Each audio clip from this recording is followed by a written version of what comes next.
sound of sirens, life and death hang in the balance. A Cape Coral chaplain bows his head and says a prayer. The power of faith, the power of trust. Wing News reporter Annette Montgomery sat down with the chaplain, Dr. Don Neese, to talk about the Project Siren and his relationship with the Cape Coral Police and Fire Departments. What's the first thing you do when you hear a siren? I'm praying for whoever's on that truck.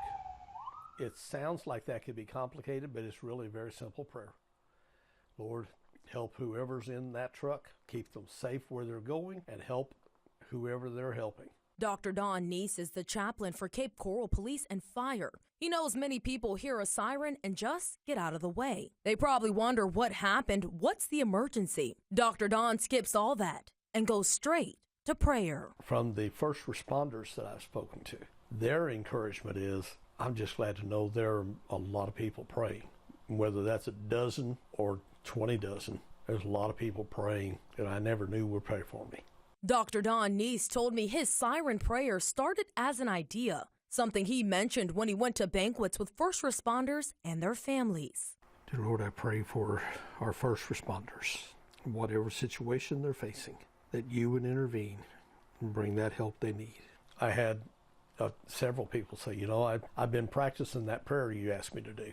So that's, that kind of encouragement and those kind of responses when I'm in those formal settings that's been encouraging.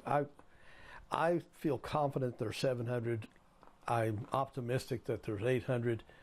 And I would love to know that there's even more than that. Whether it's a line, a verse, or just a few words strung together, buttoned up with an amen, Dr. Don knows the power of a prayer is real and heals. The power of that prayer is that we come into agreement with the knowledge of God. My part is so simple, so earthbound, I don't know.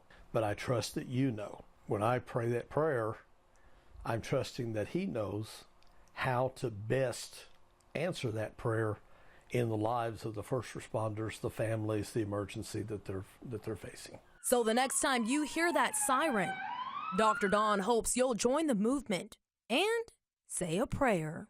Annette Montgomery, Wink News.